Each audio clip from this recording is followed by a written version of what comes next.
Cītīgi turēdamies vecākiem pie rokas un kā lielāko dārgumu nestam puķu pušķi savai pirmajai skolotājai uz skolu šodien dodas mazie bērni. Viņus šeit gaida daudz jaunu un nezinām. Jelgavas 4. vidusskolas audzēkņiem šis ir īpaši 1. septembris. Šodien pirmoreiz atvērt jaunās skolas piebūvi un pirmoreiz arī visi sākumskolas bērni pēc svinīgās līnijas dodas uz savām klasēm lielajā skolā. Es domāju, jaunās un skaistās telpās ir jebkuram cilvēkam patīkami uzturēties, un mums tas ir īpaši skaisti, jo bērniem ir skaistas telpas, un šogad mēs esam priecīgi par to. Jelgavas 4. vidusskola ir skola ar sporta un mūzikas novirzienu, tāpēc skolēniem vislielākais prieks ir par akustisko koncertu zāli, kurā šodien pirmoreiz balsis iemēģina meiteņu kurs, bet ar nepacietību gaidījuši visi audzēkņi. Gaidījām visu vasaru, jau visi draugi nāca garām skatīties, kā tā viss jauns izskatās.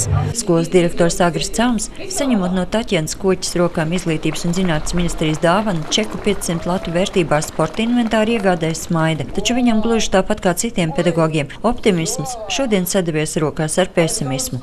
Mums ir brīnišķīga gaismas pils, mums ir brīnišķīgā pilsētas vadības attieksme, mums ir svētki. Protams, kad sāksim saņemt jaunās algas, tad varbūt svētki beigsies, bet šodien ir svētki.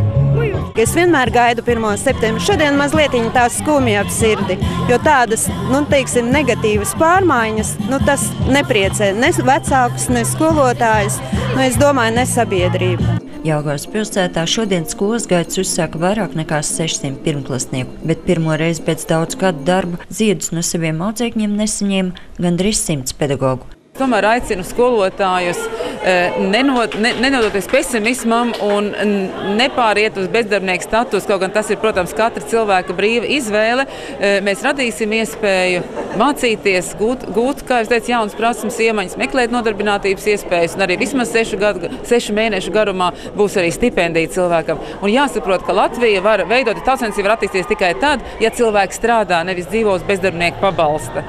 Jelgavas 4. vidusskolas jaunajās telpās stundas vairs nevadīs 8 skolotāji.